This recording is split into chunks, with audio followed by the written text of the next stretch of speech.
Man, you already know what it is. Jay Williams, let's live life, and we're back. Sorry for the wait. I'm a busy man. Today's video, from ashy to classy. Now, before we even start the video, I need to make a few things clear. Jails, prisons, facilities, detention centers, even mental institutions are packed with people that tell. So there's nothing I'm going to say in today's video that is not already known. Man, you giving the game up, Jay. Oh, man, you telling now they know. They know. Trust me, they know. So let's get into today's story, from ashy to classy. Had to give you all that real quick. It wasn't but 2 minutes, so don't get your panties all riled up. Just get to the story already. The story starts at 5 minutes. Yeah, we know. From ashy to classy. How things are getting in. What these inmates are now using. Everything has changed. Things just ain't the same for gangsters. Everything has changed. Well, from ashy to classy. Watching a bum, essentially a bum, make crazy amounts of money. Everybody ain't gonna like that. Everybody ain't just gonna sit back and watch. With all that being said, y'all know I done seen it. Y'all know I done lived it. So let's relive it. And I'm going to call him Dirty D for 2 reasons. His real name starts with a D. And secondly, dude was dirty. Came in dirty. How do you come off the streets, right? You came into the system dirty. You showered. You got your health back up a little bit. You're starting to clean up. You was all rough around the edges. And your ass still looks dirty. How you 30 showers later and you still look dirty? Just one of them dudes that's got the... I don't know, just the grease spot mechanic complexion. You ever seen somebody that looks like they work on cars, they ain't never worked on cars? This is a guy that when I first came in the jail, immediately I saw him. He was a, can I get this guy? Can I get the, can I borrow? The guy was what we call indigent. He didn't have any money. And it wouldn't be, I want to say it was about a week after I got into this jail, he went to court and he went home. He left. He's free. He's back out there in the world to gather cans, to occupy a bridge, to be huddled up in a sleeping bag. And I'm no disrespect to the homeless. That's what Dirty D did. He roamed the streets until he would get himself in trouble. Something would happen. He was infamous for coming back in the wintertime. Guys in the streets, they get cold. Nobody's really tipping them any money because society has calmed down when it's cold. There's not as many people moving around, walking around. People don't want to roll that window down. Like, the man would get cold, like many men I've seen before, and commit some petty crime to get himself put in there. And then right before it starts to warm up, his little time would be served because they were never serious charges, and he would slide back out the door. But no sooner than I met the guy goes home. So now I'm going to rewind a little bit to let you know what people are now doing, because it plays into today's story. When I first came in, I came in from court. So I had white thermals on because I knew that when I went to court, I was going to jail. You come in wearing it, it's approved by the jail, you can have it. So on this day when I show up, I've got on 3 pair of white Hanes boxers, 3 Hanes thermal t-shirts, 3 Hanes thermal bottoms, 3 thick pair of socks. I know I'm getting locked up. These are my personal clothes. They're going to let me keep them. But when I come into the pod, guys see the thermals on. So you know what that tells them? If he's just coming in and he's got thermals on, he just came from court. That is a big indicator to everybody else that I was just a free man and I just got here. Well, a big way that things come in is from court. When guys know that they're going to jail, and I'm going to court in the morning, man, I am 100% about to get locked up, and I might have to take this in with me. I got to sneak it in. I got to take a chance. I don't want to get sick. I don't want to deal with this. Then you got guys that are, hey, I can make some serious money if I get that in there. Some guys will, poof, put it right up the man purse, straight into the cave. Some guys will swallow it. There's a lot of different ways. Some guys will try to hide it in the seams of their clothes. Either way, it makes its way back into the jail. Now, they've got body scanners. Listen to me now. Things just ain't the same for gangsters. They've got body scanners now. This was new to me. I've been scanned in the past, but every jail didn't just have this thing. This was like a hot commodity. They had to bring that thing in. They would wheel it in. But now when you come into jail, before they even change you out, They're gonna scan your body. And this thing pretty much x-rays your insides. Even your visitors, when they come to see you now, it's gonna scan their body. And they're gonna get a good look at your belly and your, and make sure that everything looks the way that it should look. But guys have gotten around that. I came in, no sooner than I walked into this pod, guys approached me. Hey, what's up, man? Hey, what's up? My name's such. Hey, Holden. And I look at him and he looks back. He's got a whole bunch of dudes sitting over there and all of them are itching to, get high and do this and that. And I'm like, am I holding? And I know what he's talking about, but clarify. Please go on. What you mean am I holding? I mean, you just came from court, right? Did you bring anything in with you? You're going to get approached like this. I got approached the same. I'm talking about, I hadn't even fully gotten to my cell yet. Now, skirt cut off. Hey, what's up, man? Did you bring anything in? Because guys are itching for it. The addiction is real. The struggle is real. I said, nah, I ain't bring nothing in. Damn, looks at his homeboys. Nah, man, ain't nothing come in. So now let's catch back up now that y'all know all that backdrop, right? Dirty D goes home about a week after I get in. So it doesn't take me long. I start to talk to dudes in here, get a couple little dudes I'm cool with. I got a nice little solid squad of dudes that I rock with. And a couple of them, a couple of them indulge. Now, for y'all that don't know, Suboxone is an opiate blocker. It is almost like a breath strip. It's a little small orange strip. we should say it's transparent. This thing is not solid. It is super thin, but it's meant to help with the cravings if you're an opiate abuser. If you're somebody that was hooked on perks, heroin, something like that, and you want to stop, then you take this. It kills the cravings. You don't get sick, and you can carry on with your life. But at the same time, it also gives you a very euphoric feel, which kind of mimics the things you're trying to get off of to begin with. A lot of people will say it doesn't, but it does, especially if you don't have anything in your system, especially if you're not coming off of opiates and you take this thing. But that is the biggest thing that's going on in here. So in talking to my homeboys, he asked me one day, you trying to get funky? I said, hell no, I'm not trying to get funky. No, I'm good. I'm not trying to take anything. I'm good, right? So I go to one of my homeboys' cells a couple days later, right? And I'm standing there talking to him, and he's talking to his cellmate, and they're trying to figure out how to have their people that send this money so they can get one of these strips. And his cellmate says, all they want is 300? I'm with it. Let's do it. 300? 300. 300? Them things are going for $3 to $5 a piece on the streets. Inflation's a mother. In jail, 300 a strip. Now, the reason the price is so high is because there's not a lot of it in here. It's in here, but the guys that control it control the market. They control the price, right? We fast forward again. This stuff has started to dry up in here. There's not much going around. And the guys that are selling it want crazy amounts of stuff. I'm talking now they're wanting $150 for a quarter. That's a tiny little square of this strip. And guys that got money like that, some guys come from money, they're paying it. But now a lot of times the guys that sell it also do it, so they're only going to sell for so much because they don't want to get sick. You will get really sick once you detox off of it. So it's drying up. And after about 3 weeks of being in this jail, get a couple new guys, and you always know the days you're going to get new guys, and they come in at the same time every night. Between 6:30 and 8:30, they're going to bring some guys in, and they're going to have their bags. They just came from quarantine, segregation, wherever they might have had them. They're coming into the pod now. And we look up, and you always look up because you want to know, there's a good chance somebody coming in that crowd, But we're looking up, and I don't recognize nobody, and I turn my head, and then I did recognize somebody. I look back up, and there in comes Dirty D. Dirty D's got thermals on, thermal bottoms on, socks on. She's got the boxes on. She's got the whole nine. This man came in decked out. Last time Dirty D was in here, Dirty D didn't have nothing. And it don't make sense for real because the man can't have court again. He just got out. He just went to court. His court case is over. So why does Dirty D have all these thermals on unless he knew he was getting locked up? It don't make sense to me. But the man did know he was getting locked up.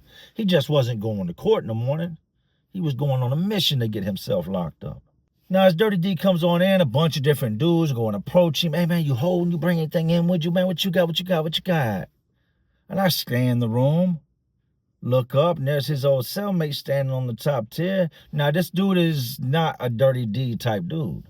This is clearly a dude that gets money. You can see it. Mouth full of golds, the glasses he got on, like his prescription glasses, are designer frames. He don't speak a lot. But the dudes he does speak to are also dudes you can tell were hustling in the streets. These are dope boys. These are dudes that sell things to make money. They send Dirty D to the bottom 10. He goes into a cell, and dude up top comes down and goes in the cell behind him. And they commence to talking. Then they both come out and go to the officer, and within an hour, this officer has now switched the guy out the top tier to the bottom tier and moved Dirty D back up there with the dude that used to be his cellmate. Not long after that, I want to say around 9 o'clock-ish, we lock in. We're done for the night. We're not coming back out. The following morning, I sleep in. Stayed up late that night watching the tablet, watched some old black and white gangster movies on the tablet. Pretty soon Lefty just touched the trigger a little, and the gun went.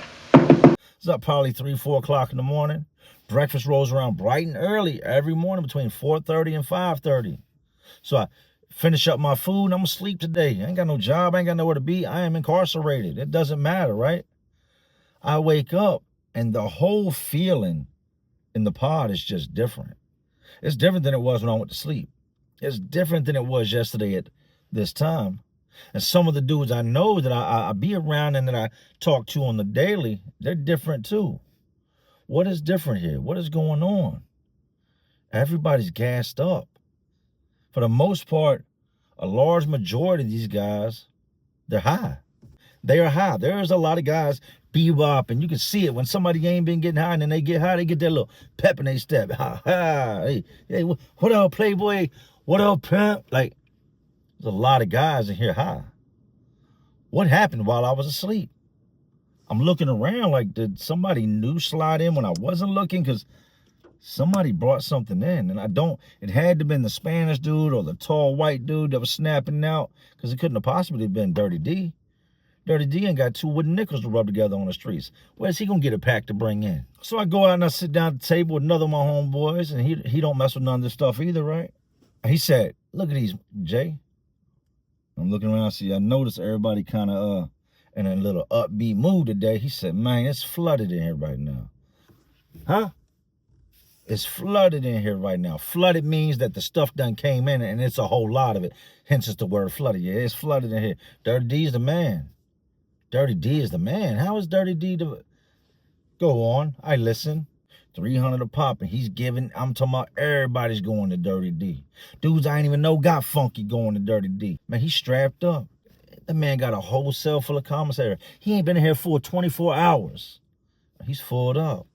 So I look around trying to track Dirty D, and I look, and Dirty D got him a little squad. The Get Money boys that I was telling about, dude with the mouthful of all the goals, the other dudes he kicked it with, him, Dirty D, and a couple other dudes are in there with the basketball court. Bouncing the ball, I can see the little upbeat and step to let you know that he's funky too. I said, man, this shit ain't even, this ain't making sense. How the homeless dude that just went home is back.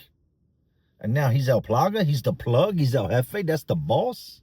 I'm going about my business, right? I grabbed my tablet because it's been in the cell all night and needs to charge. I put it on the charger. You got these little slot, you slide it in so it can charge. My other homeboys are spread out here and there, but one of them comes over and sits at the table and goes, bro, I'm lit right now. I'm big lit, super funky. Yeah, I kind of figured that. You sure you ain't trying to do nothing? No, man, I am good. That stuff just like that has ruined my life time and time again. I am good. Like, no, thank you, but nah, I'm good. Now, keep in mind, this isn't just a white thing, a black thing, a Spanish thing. This is everybody is doing this. Guys don't look at it like they do everything else, because strip is very popular in jail. It doesn't take a rocket scientist to realize everybody's high. So if I see it, the guards. After about 3-4 days of this, they come in and they round up a whole bunch of people. They're running the cameras back. They're getting anybody that looks weird, people that are hanging out other people's cell. They pull them out and they start giving guys piss tests. A whole pile of guys start failing piss tests right off the gate. They lock a whole bunch of people up. They take a whole bunch of guys and just lock them in their cell. So for the days after that, it was kind of calmed down in here. It's not all the normal ruckus. You got guys standing at the door like this, looking around, because they're locked in a cell for the next week or so. Him and his cellmate, both in there. Man, nobody knows the troubles I've locked in that damn cell all day. And I'm sitting there telling, hey, Jay, grab me some hot water. Hey, Jay, can you take this to the microwave? There's a big gap on the door. So it's very common when guys are locked in the cell for their homeboys to go stand at the cell and chop it up with them. To stand there and talk to them. They're bored. They ain't got nothing to do. Tired of talking to this dude that's in the cell with me. So sitting out there one day and do, hey, Jay. And I hear it. Figure somebody wants some water, somebody wants something heating up. I'm not about to start this, man. Y'all ain't about to run me ragged, but I hear it again. It's a familiar voice. One of my homeboys. I go over to the cell. What you doing, man? I hate that question. That's such a dumbass question. I'm locked up just like you. What do you think I'm doing? But I ain't doing nothing, man. Just chilling past the time. What's up with you? Talk to your people? Yeah. Did a little video thing with my wife earlier. Talked to my kids and them. Chilling. Oh, what's up with you? Shit, this bitch. I'm bored, Jay. I'm bored. He said, hey, this shit crazy, man. Hey, do me a favor. I said, what's up?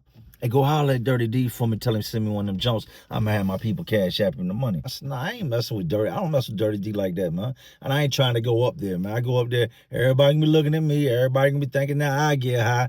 I'm good on that. Come on, man. Come on. But look out for me, homeboy. Look out for me. Take this letter up there to him and see what he say. I said, all right.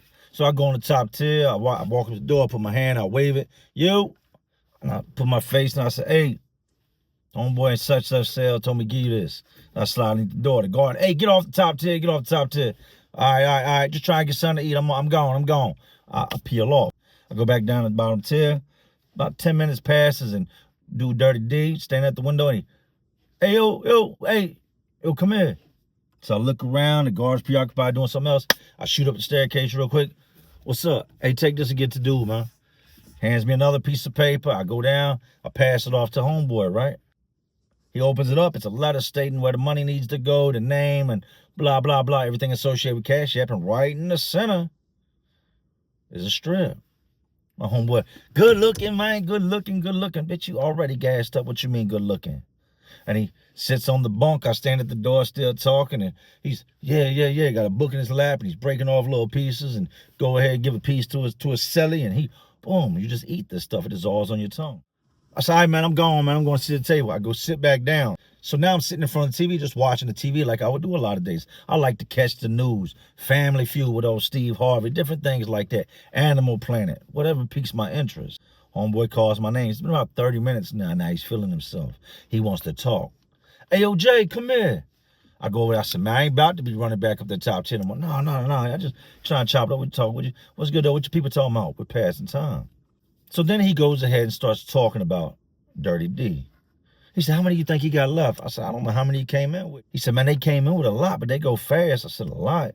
You can't come in with so many, they x-ray your body. No, these things is clear. They don't show up on the x-ray. You take that money, put it inside of a glove, you fill that glove all the way up with them. Boop, tie that glove in a knot, swallow it, hoop it, boof it, smack it up, flip it, rub it down, whatever you got to do, you get it in there. And the x-ray machine ain't gonna pick up on it. I'm not used to this strip stuff. I'm used to just it being true, real narcotics floating around in the jail and in prison, right? He said, bro, I came in with like 300 of them things. 300? 300? I'm not even gonna do the math. You do the math on what 300 times 300 is. All in the hands of a homeless man. I said, hold up, back up. Because this ain't making sense. This man ain't got nothing in the streets. Did he find these? Did he steal them? And why is he locked back up? He said, no. His cellmate. Dude he's in the cell with? Yeah. They knew he was going home. So he more or less hired Dirty D. Dun. Listen to me now. He more or less hired Dirty D. Told him before he left, I'm going to give you a number. You contact my people. They're going to give you something. And they're going to give you money. And you're going to get yourself locked up and come back in and bring it to me. So that's what he did. He gets out. He links up with his cellmates' people. You take this money. You take these strips. Get yourself locked back up into the jail. And you make sure that it gets to old boy. You got me? Being Dirty D. I got you. He goes that night, buys him his thermals, his socks, about the freshest he been in a long time.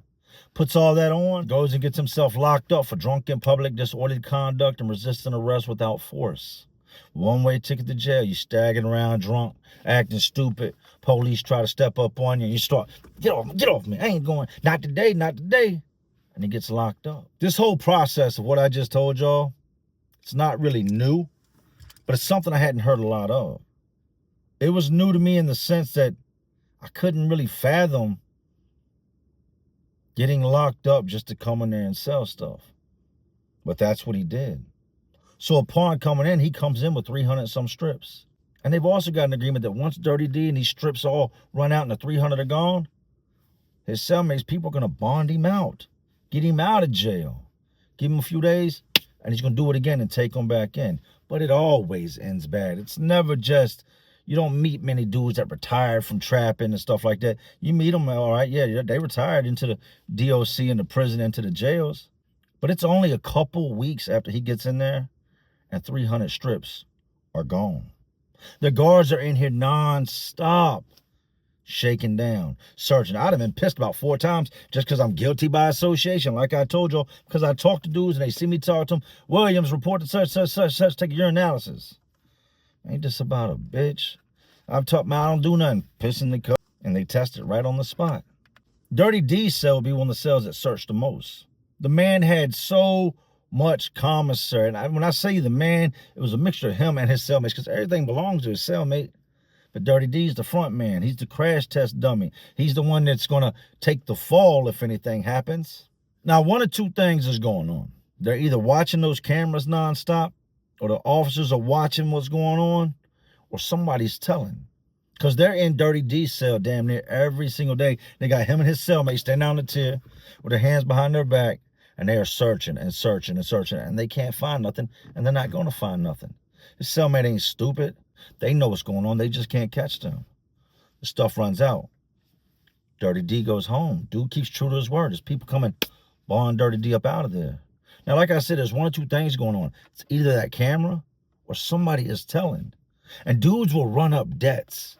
And the only way they can see themselves not getting hurt is to tell on the person and try to get the person eliminated and gone. Because if he's gone, the debt's gone. But anyway, Dirty D goes home. Bonds out. My homeboy's telling me, he's going to be right back in. Watch. I didn't see. Now, my homeboy's been in this jail about 13 months at this point. He said, I done seen this several times. Not with this dude, but I've seen the same dude up there have different dudes do this. Strips are done, ran out now. The subs are gone. So guys are waiting on Dirty D to come back. It's already been, hey, he'll be back. Yeah, he'll be back. She'll be back in the next 2 or 3 days, man. You just got to make it look good. You can't get locked up the same night. They're going to catch on 2 or 3 days. Now, it's another dude in our pod that works down in booking and intake. He comes back one day and he says, oh, hey, shit is crazy right now. They got Dirty D down in booking and his ass going to prison for real. Well, what's going on? They got him in a strip cell. Strip cells where they put you when you're either going nuts, and you possibly gonna hurt somebody else, hurt yourself, or they believe that you have something inside of your body that you're trying to bring into the institution. Somebody had told on D. Let them know the man's going home. He's the one that's been selling everything. He's the one that's brought everything in. And be watching for him to come back. Because here in a couple days, he's going to come right back in. I don't know what Dirty D got locked up for this time. But I know they get him down in booking. They get him in this strip cell. There's no bathroom. There's a little area like, I don't want to be too graphic. It's essentially a bucket. That is your bathroom. You have no water. If you want water, they'll bring you a little cup. You can drink it. You got to give the cup back right there in front of them. You're butt ball naked. You got nothing on. Just you and all your gloriness is out there. You got to use the bathroom. And when you use the bathroom, you use it in that bucket. The guards then come in, collect the bucket, take the contents, go dump it, and then, nasty as it sounds, sort through it. Playing in the poo to find whatever it is. A couple days goes by, they don't get nothing. They're getting ready to release Dirty D, and then guess what? He drops it. He uses the bathroom, and they watch on the camera for you to make a bowel movement.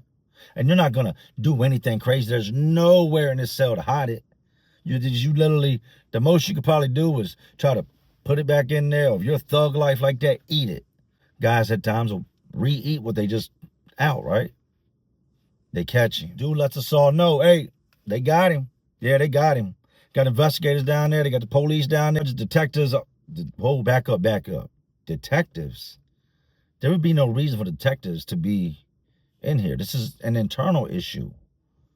Why would the detectives be in here unless D was telling more than what he should have told? He shouldn't have said anything. Should have just, man, I don't know what. That man, I found out on the ground the other night behind Walmart. He got shook and told the people. This ain't mine. No, it ain't mine. It's my cellmates. He gives them the whole rundown on where he got it from, why he got locked up the last time, why he got locked up this time, who he's in contact with on the streets, who this stuff's coming through, the cash app information. He gave them everything. And where is Dirty D going? Protective custody. He's going for the long haul. He's going to a place where nobody can get at him unless they do something to get put on PC as well, and then they can touch him. But these guards, these detectives, these cops, from what I know, they didn't cut Dirty D no deal. He got charged with everything. And on top of it, he's now labeled a snitch. Whatever money he made off of doing what he did, he will spend way before he ever thinks about going home. As I've told y'all, it always ends bad. They ended up coming in our pod, locking his cellmate up, and every single one of them dudes that rocked with his homeboy, that I told you was on that basketball court that day, all got locked up as well. And not only did they just get locked up, dudes start catching street charges. That is introducing a controlled substance into a state facility or correctional facility. That is possession with intent. That is distribution. That is conspiracy. These are all real charges that carry real time. I don't know what the outcome was, but I know that when I left, there was Dirty D plus 4 others were all sitting there with new charges. Dirty D can't walk around them, but he did it all for the love of money.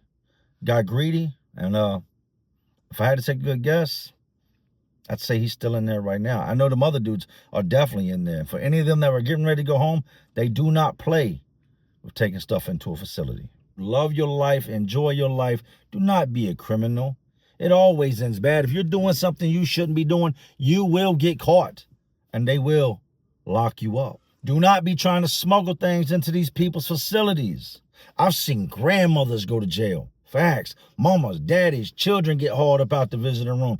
They're not playing with you. How about this? Don't commit crimes and stay out in the streets where you can get some real money. And I'm not saying that ain't real money. I know dudes that have ran up the bag selling that stuff. I'm talking about new car money in a short amount of time. But is it really worth it? Is it really worth it? Because I can tell you this now. Anytime they've ever put the handcuffs on me and I knew I was going to be gone for a while, there ain't no amount of money that I wouldn't give up to go home. There ain't no car, make or model, that could be sitting in that driveway I wouldn't trade over to go home. You can get anything back in this lifetime. Anything that you've lost. Except for loved ones and time. Dirty D. From ashy to classy. Use your brains, people. Use your brains. Now, there were some other things that happened in today's video that I had to edit out. Some attempted robbery stuff that happened. It got pretty violent at one point from where dudes owed money and the money didn't get cash apped and trying to run games and the dope fiend larceny guys had. There was a reason this dude had not only Dirty D, but like 3-4 other homeboys, right? Because if the people owe money, hey, I'm gonna feed y'all, but hey, go collect that money for me. If he ain't got it, he ain't got no good response, smash him out. A lot of bad things happen. But hey, that just comes with that life. I hope y'all enjoyed today's video from Ashy to Classy, the story of Dirty D. I'm glad to be back. I'm really blessed to be able to post. Thank you for everybody that purchased the membership. Y'all bear with me, man. I'm doing everything I can. I work 7 days a week. Beer gang in effect. Them grades are coming in. And I try to get it to y'all when I can. No matter what, it's just a blessing to be here. I've learned a lot, and I've got a lot to learn. But anyways, these streets, these jails, these prisons, they're all just crazy worlds inside of a already crazy world we live in. And as always, y'all know what I'm doing. Just trying to keep y'all entertained. Are you not entertained? And like always, this is Jay Williams, Let's Live Life. And to all my real ones, and there are some real ones watching, because y'all still watching me. Man, y'all know how we do. Salute.